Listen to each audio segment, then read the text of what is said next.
Welcome back to my YouTube channel for another Comic Book Editions video. Today I'll show you some recent back issues that I've added to my personal collection.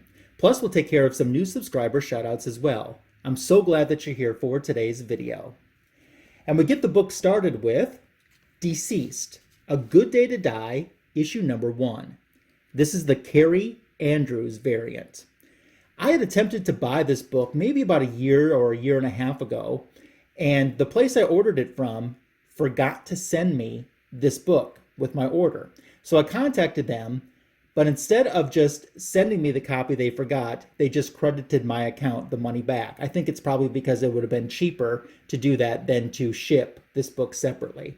But I was able to get it from another source finally, and I'm happy to add this to the collection. You look at the cover, which, first of all, I am a Carrie Andrews fan. All the work that he's done, I just seem to gravitate towards it. But when I look at this cover, you see Wonder Woman and John Constantine. Of course, being a Wonder Woman fan, I'm going to want this book. Even though it's interesting enough that Wonder Woman does not appear in this story at all. But getting back to the original point that I wanted to make about this cover, I never really noticed until looking at this cover how much John Constantine looks like Steve Trevor. Because I'll fully admit, when I saw this cover, I thought that was Wonder Woman and Steve Trevor. But no, it's John Constantine. Regardless, I'm happy to finally have it in the collection, and even though Wonder Woman wasn't in the interior story, it still was a good read. Happy to finally get that taken care of. So the next book I have to show you is one of those oldies but goodies. We're going back to a cover date of January of 1979 for World's Finest, issue number 254. Isn't that awesome? I mean, not only do you have a front cover that really sells the book, but this is in the era of World's Finest where they were wraparound covers. So we get a nice back cover with it too, and all of the stories in here were good. This was a book that I was upgrading my copy from. The one that I had, my original from my childhood collection, was a very well-worn copy, to say the least. And this isn't an expensive book at all. And since I was upgrading, I jumped onto eBay and thought, let's get a nicer copy of this so I have one to enjoy for the personal collection again in the future. And I'm glad I did. It was nice getting to go back and reread these stories that I haven't read in quite some time. And I just love this dollar era from World's Finest. So 254, an upgraded copy back into my collection. X-Men number 123, guest starring Spider-Man. It's Arcade's Murder World. This is the first of a two-part story. Ironically, issue number 124 is on my top 12 goal list of 2021. And I haven't accomplished that one yet, but I'm still working on it. I had a nice fair amount of eBay bucks that I decided to apply to this book.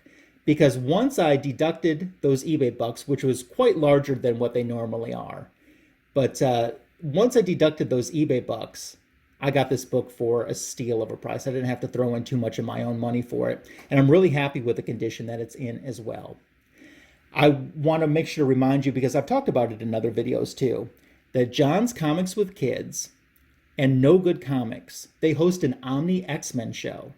And they started with Giant Size X-Men number 1, then it continued into X-Men 94. But each week they take a different issue from the X-Men Omni and they review it. And that alternates between the two of their channels.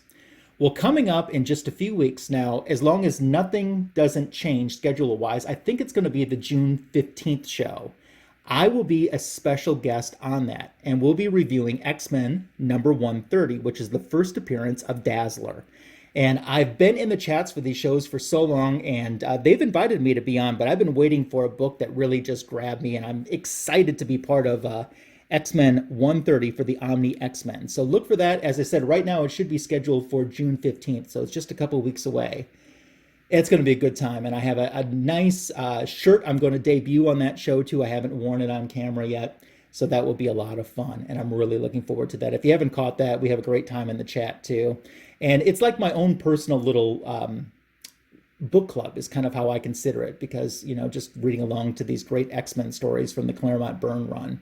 So make sure to join us for that X-Men 130. Should be June 15th. But X-Men 123 was a book that I didn't have. I'm like many other people trying to fill in my run of X-Men 94, up through, probably, I don't know, the 200 range. But I have a lot of them, from the upper tier of that, from the 140s on up. I have a fair amount of those. There's only a small handful I'm missing after 140. And then there's, some here or there before then. But 123 was a book that I needed. I'm happy to have it in my collection. It was kind of a crazy little story, but kind of any story with arcade in it ends up being a crazy little story. Happy to have this book into the collection, though, and I'm working on that 124 next, especially to be able to check mark another one off of my top 12 goal list for this year. The X-Men versus the Avengers. This is issue number 4. It was the final issue in the 4-issue limited series. Now, I saw this book at Half Price Books, and I didn't buy it. And then a few days later, I was kind of looking at my CLZ app, looking at what books I have, what books I don't. And I noticed I have the X-Men versus the Avengers issue 1, 2, and 3. And for some crazy reason, I don't have issue number 4. And I thought to myself, I remember seeing that at a Half Price Books. I think they had all 4 of them. And it wasn't expensive at all. I'm like, next time I'm over to Half Price Books, I need to see if that's still there. And if it is, I need to buy it. It was still there, so I scooped it up. Happy to be able to complete that limited series. And then that also got me thinking too, and starting to go through my CLZ and look at, especially specifically the limited series. What books do I not have a complete limited series of? Where there's only 4 issues or 6 issues or 12 issues or whatever. And another title that I realized, it was a 4-issue limited series, and I had 2 of the issues, but I didn't have all 4 of them, was America versus the Justice Society. So, there's the cover for issue number 1. Isn't that fantastic? So I started looking, actually issue number 1 and issue number 4 I had in my collection. Now, how crazy is that? I have the very beginning and the very end of the story, but I'm missing the middle of it. I really don't know how that happened back in the day. But I had issue number 1 and issue number 4 already. But I started looking on eBay for 2 and 3.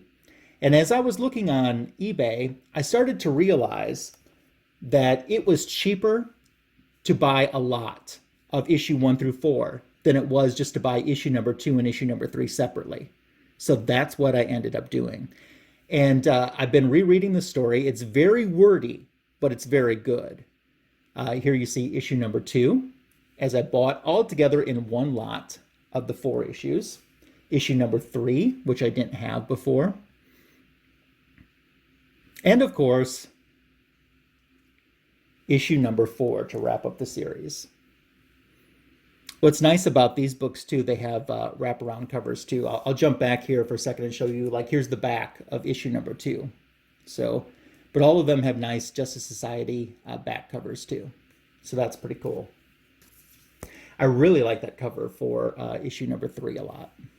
But I was able to check mark that. Now there's still a few other series, limited series wise, that I'm just missing 1 issue or 2 issues from to be able to complete that. And I think I want to put a list together and just take care of that, because a lot of those books aren't very expensive at all. These weren't expensive either. But just to be able to complete that run, I would be happy to do so. And I'm going to try to make that a priority sometime in the future. Since I showed you some Justice Society, it's not a far stretch to jump to the Justice League. This one is actually this is issue number 160, which is part of the team-ups of the annual yearly team-ups between the JLA and the JSA. This is a book that I had to upgrade my copy of. And when I say my copy was worn, it was very worn. Now, not every book that I'm upgrading copies of is as worn as maybe this World's Finest that I showed you earlier, or the Justice Society, but the Justice League. But the Justice League 160, my original, I don't even think the cover's attached to it. That's how worn it is. So I turned to eBay and I found a lot that had 160 and 165 in it, and I needed to upgrade my copy of 165 as well. It wasn't as worn as 160, but the price was too good to resist. So I took care of that. There's still a few more Justice Leagues that I want to upgrade in my collection, and just keep continuing and chipping away at that run because I'm under 100 issues for volume 1 to have the full run. So big thumbs up there. Makes me happy to be able to do that. Also on eBay, I was looking to work on my Superman family run because I'm getting really down there to be able to have all of the Superman family issues. And 174 was an issue that I needed.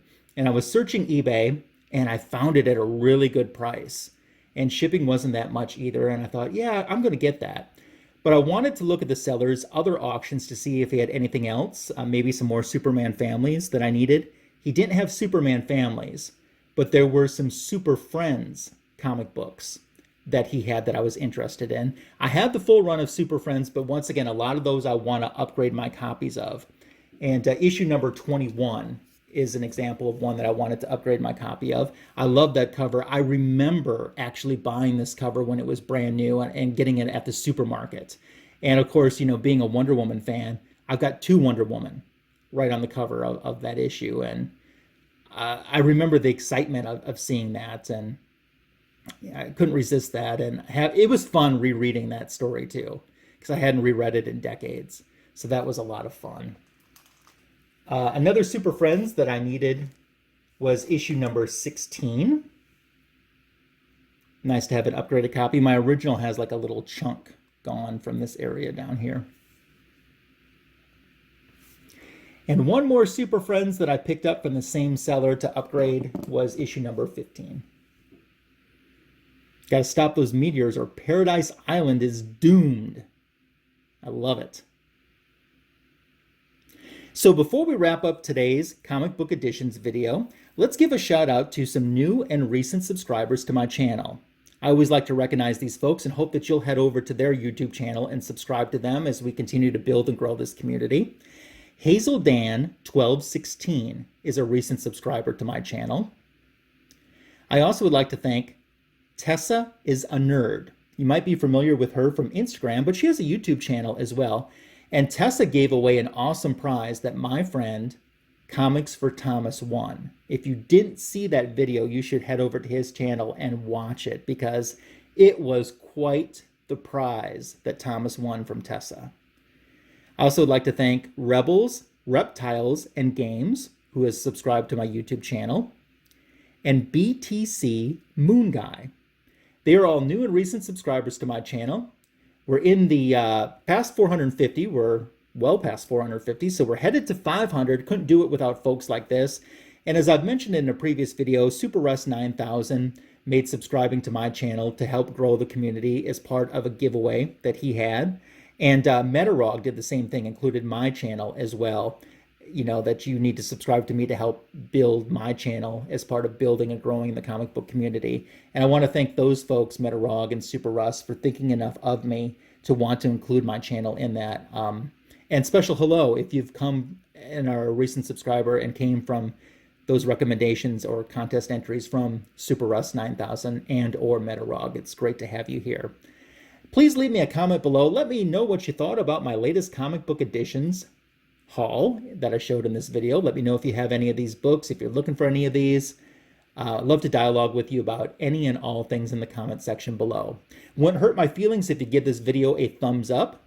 You can subscribe to the channel as well if you haven't already. It's a great way to show support to my channel and know that you're enjoying the content that I'm putting out. Click the subscribe button, and then if you click the bell notification, that lets you know instantly when new content is added to my channel, and you'll be all set. Thank you again for spending time on my YouTube channel today for another Comic Book Editions video, and I hope that you have a great rest of your day.